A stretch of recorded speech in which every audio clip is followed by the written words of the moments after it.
உயர்வகலம் திண்மை அருமை இந்நான்கின் அமைவரன் என்றுரைக்கும் நூல். நல்ல உயரமான இடம்.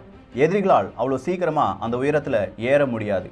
ஒரு போர் வீரன் நிற்பதற்கு தகுந்த அகலம், அழிக்க முடியாத வலிமை, அதே நேரத்துல கடக்க முடியாத பொறிகள், இவை நான்கும் இருக்கும் அந்த ஒரு தருணத்தை செயற்கை அரண் அப்படின்னு சொல்லலாம்.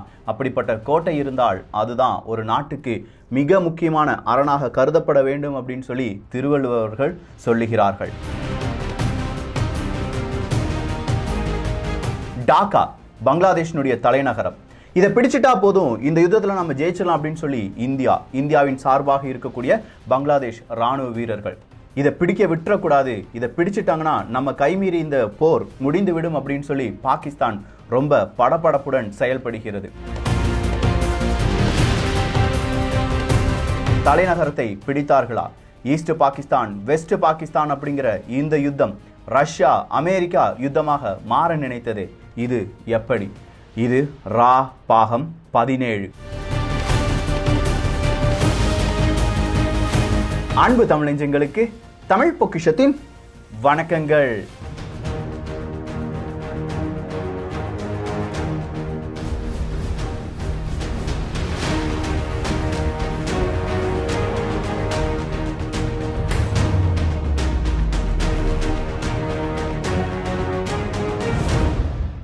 போன பாகம் 16ல சித்திக், டைகர் சித்திக்னா யார், அவருடைய பண்பு என்ன, அவரால் அமைக்கப்பட்ட படை என்ன இப்படின்னு சொல்லி பெரிய ஒரு வரலாறை பார்த்தோம்.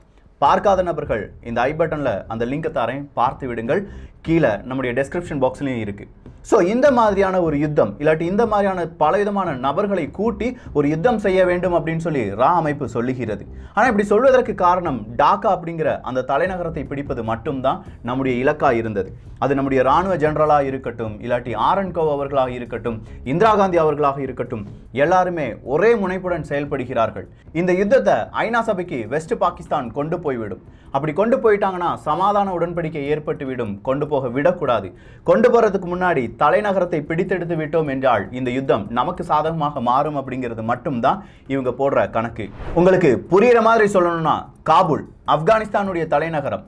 இந்த காபூல் அப்படிங்கிற தலைநகரத்தை பிடிப்பதற்கு தான் தாலிபன்கள் ரொம்ப நாளா ட்ரை பண்ணிட்டு இருந்தாங்க. என்னைக்கு அதை பிடிச்சாங்களோ அன்னைக்கே அங்க இருக்கக்கூடிய அரசாங்கம் பலவிதமாக சிதறண்டு போனது அப்படின்னு சொல்லலாம். தாலிபன்கள் என்ன சொல்றாங்க? நாங்க ஆப்கானிஸ்தானை முழுமையாக ஆழப்போகிறோம் அப்படின்னு சொல்றாங்க. ஒரு நாட்டை பிடிக்க வேண்டும் என்றால் அந்த நாட்டினுடைய தலைநகரத்தை பிடிக்க வேண்டும். இங்க ஈஸ்ட் பாகிஸ்தான் அப்படின்னு சொல்லும்போது அந்த நாட்டினுடைய தலைநகரமாக டாக்கா அப்படிங்கிறது இருக்கு. அதை பிடிப்பதற்காக இந்தியா முனைப்புடன் செயல்பட போகிறது. கரெக்டா டிசம்பர் மாதம் 7ஆம் தேதி 1971வது வருடம் இதற்கான முழு வரைவு அப்படிங்கிறத செஞ்சு பார்க்குறாங்க. இப்படி செஞ்சு பார்க்கும்போது ஒரே ஒரு பிரிட்ஜ், அந்த பிரிட்ஜை தாண்டினா மட்டும்தான் பாகிஸ்தான், அதாவது இப்போது இருக்கும் பாகிஸ்தானுடைய ராணுவ வீரர்களுக்கு எதிராக நம்மளால் அங்கே களம்புக முடியும். ஆனால் அந்த பிரிட்ஜ் நம்முடைய கண்ட்ரோலில் இருக்கு அப்படின்னு பார்த்தா கிடையாது. அது முழுவதுமாக பாகிஸ்தான் வெஸ்ட் பாகிஸ்தானுடைய கண்ட்ரோலில் இருக்கு. அங்கே முழு ராணுவ பலத்தை உள்ளடக்கி வைத்திருக்கிறது வெஸ்ட் பாகிஸ்தான். இது வழியா போறது அவ்வளோ சுலபம் கிடையாது. எதுக்கும் அந்த பிரிட்ஜை ஒரு நோட்டமிட்டுட்டு வாங்க அப்படின்னு சொல்லி நம்முடைய விமானப்படைக்கு ஒரு உத்தரவு பறக்கிறது. ரா உளவாளிகள் இந்த ஒரு உத்தரவை கொடுத்த உடனே நம்முடைய விமானப்படையும் என்ன செய்து, கொஞ்சமா ஒரு ஹெலிகாப்டரை எடுத்துட்டு அந்த இடத்துக்கு போறாங்க. அந்த இடத்துல ஒரு ஹெலிகாப்டர் சவுண்டு கேட்ட உடனே அந்த ஹெலிகாப்டருக்கு எதிராக ஒரு துப்பாக்கி சூடை பாகிஸ்தானுடைய ராணுவ வீரர்கள் செய்கிறார்கள். ஒரு இலக்கு, சின்னதா 1 இன்ச் வித்தியாசத்துல நம்முடைய ராணுவ வீரர்களுடைய உயிர் தப்பிக்கிறது. கிட்டத்தட்ட 3-4 ஸ்ட்ரகிளுக்கு பிறகு அந்த ஹெலிகாப்டர் நம்முடைய ராணுவ பேசிக்கே வருது. வந்த வீரர்கள் சொல்றாங்க, அங்க முழுவதுமாக பாகிஸ்தானுடைய ராணுவ வீரர்கள் இருக்காங்க, இது எப்படி நம்ம கடக்க போறோம்? இந்த ஆறை கடந்தால்தான் நம்மளால டாக்கா அப்படிங்கிற நிலப்பரப்பை அடைய முடியும்.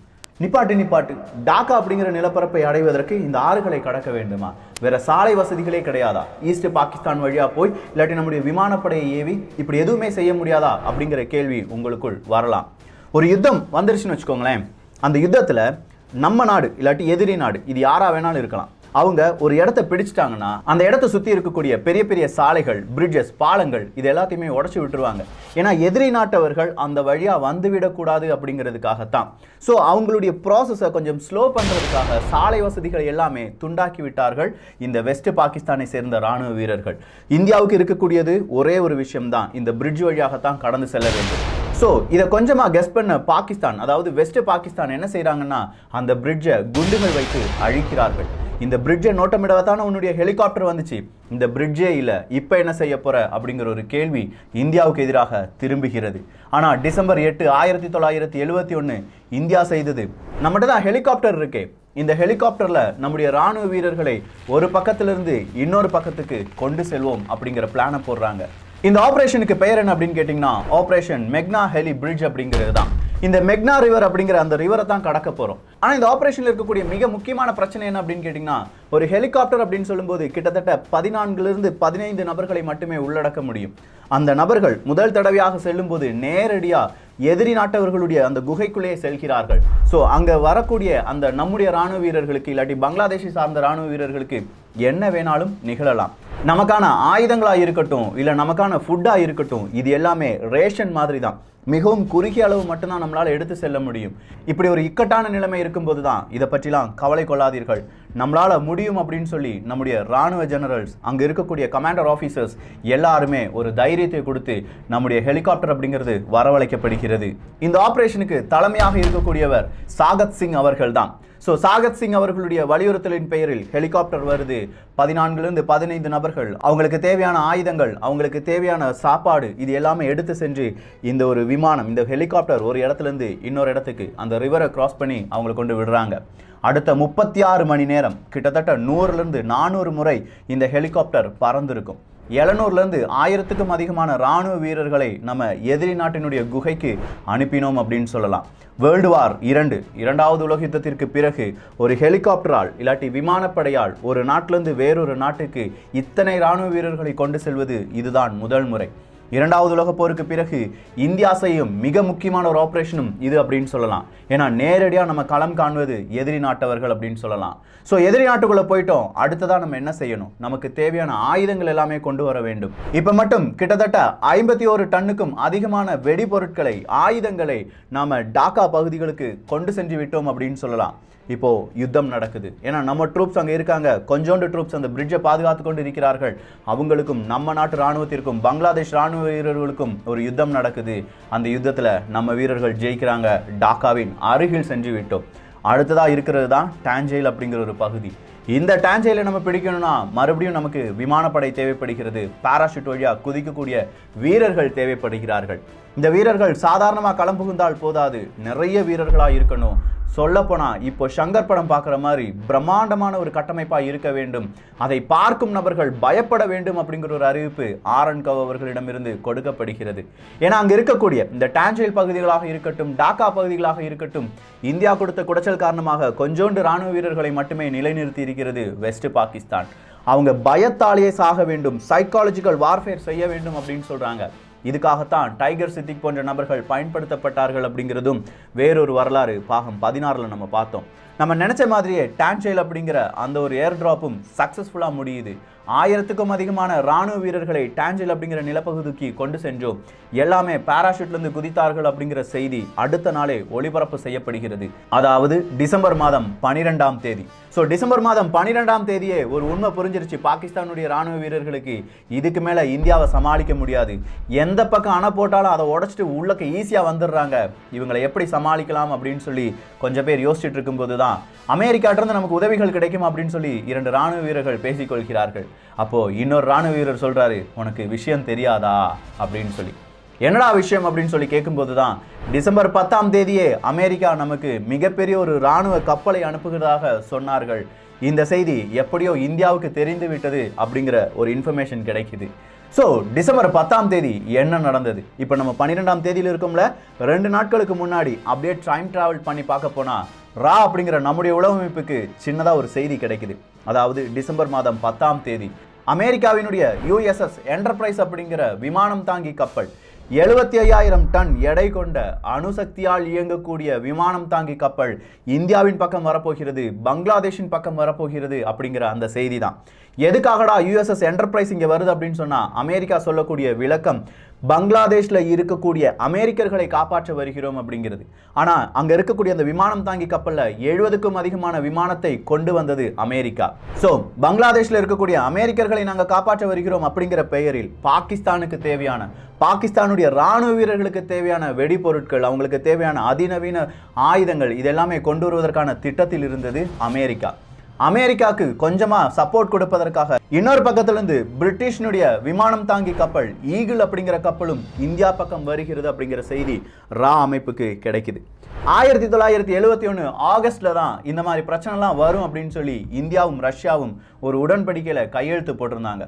உலகத்துக்கு அந்த உடன்படிக்கை சாதாரண ஒரு உடன்படிக்கையாக தான் இருந்துச்சு. ஆனா இந்தியாவுக்கும் ரஷ்யாவுக்கும் அதுல பலவிதமான சூட்சமங்கள், இல்லாட்டி யாருக்கும் தெரியாத சில விதமான குறியீடுகள் என்பது கொடுக்கப்பட்டிருந்தது. அதன்படி ராவினுடைய அறிவுறுத்தலின் பெயரில் இந்திரா காந்தி அவர்களுடைய மிக முக்கியமான முடிவுகள் காரணமாக நம்முடைய ராணுவ ஜெனரல் மனாக்ஷே அவர்கள் உத்தரவின் பெயரிலும் இப்ப என்ன நடைபெறுகிறது, ரஷ்யா கூட ரகசியமா நம்ம பேச்சுவார்த்தையில் ஈடுபடுறோம். அப்பா, ஆகஸ்ட் மாதம் நம்ம ஒரு அக்ரிமெண்ட் போட்டிருந்தோம்ல, அதன்படி உன்னுடைய கப்பல்கள் எல்லாத்தையுமே எங்களுடைய பக்கம் அனுப்பு அப்படிங்கிறது தான். ரஷ்யாவும் சுத்தமா யோசிக்கவே இல்லை.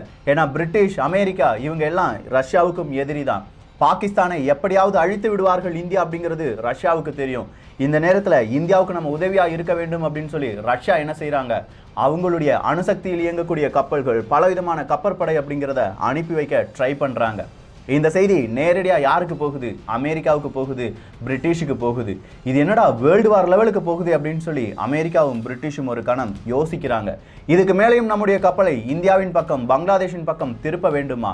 வேண்டாம் வேண்டாம், அதே இடத்துல நிப்பாட்டிடும் அப்படின்னு சொல்லி பங்களாதேஷ் பக்கமோ இந்தியா பக்கமோ வருவதற்கு முன்பாகவே அவர்களுடைய கப்பல் நடுக்கடலில் நிறுத்தி வைக்கப்படுகிறது. இன்னைக்கு வரும், நாளைக்கு வரும் அப்படின்னு சொல்லி எதிர்பார்த்துட்டு இருந்தாங்க பார்த்தீங்களா பாகிஸ்தானுடைய ராணுவ வீரர்கள். 10ஆம் தேதி, 11ஆம் தேதி, 12ஆம் தேதி எந்த விதமான ஒரு இன்ஃபர்மேஷனும் கிடையாது. புரிஞ்சிருச்சு, அமெரிக்காவையும் இந்தியா பிளாக் பண்ணிருச்சு. அடுத்ததா என்னதான் செய்ய முடியும்? வேற வழி கிடையாதுடா, சரண்டர் ஆயிடலாம். சரண்டர் ஆகிறது அப்படின்னா சாதாரண சரண்டர் கிடையாது. இதுவரையிலும் பாகிஸ்தான் இப்படி ஒரு சரண்டரை நாங்கள் செய்யவே இல்லை அப்படின்னு சொல்ற அளவுக்கு ரொம்ப அவமானமான ஒரு சரண்டர் வழியாக இந்தியாவிடம் சரணடைகிறது பாகிஸ்தான். 1971 இந்த ராவினுடைய அதிரடி நடவடிக்கைகளால் பங்களாதேஷ் அப்படிங்கிற ஒரு நாடு உருப்பெற்று அங்க இருக்கக்கூடிய மக்கள் விடுதலை காற்றை சுவாசிக்கிறார்கள். இது ராவினுடைய வரலாற்றில் மிக முக்கியமான ஒரு நிகழ்வாக பார்க்கப்படுகிறது. இதுக்கு பின்னால இவ்வளவு ஆப்ரேஷன், இவ்வளவு விதமான நுணுக்கங்கள், இவ்வளவு பிளான் எல்லாமே இருந்தது அப்படிங்கிறத இந்த 17 பாகங்களில் பார்த்திருப்பீர்கள். இதன் பிறகு ராவுக்கு என்ன நடந்தது? ராவை அழிக்க பலவிதமான சக்திகள் முயன்றது. இன்றளவும் ரா இருப்பதாக சொல்கிறார்கள், இருக்கிறது அப்படின்னு சொல்லி உங்களுக்கும் தெரியும். அஜித் தோவால் அவர்கள் எல்லாருமே ரால வேலை செஞ்சவங்க அப்படிங்கிறது எல்லாமே தெரியும். அவங்களுடைய வரலாறு எல்லாமே இனி லேட்டஸ்ட் வரலாறாக ரா சீரீஸ்ல பார்க்க போகிறோம்.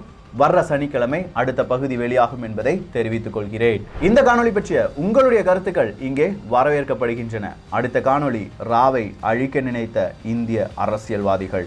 எல்லோரும் தமிழ் பொக்கிஷத்தில் இணைந்திருங்கள். நல்லதை பகிர்ந்து நல்ல சமுதாயத்தை உருவாக்குவோம். நன்றி, வணக்கம், ஜெய்ஹிந்த்.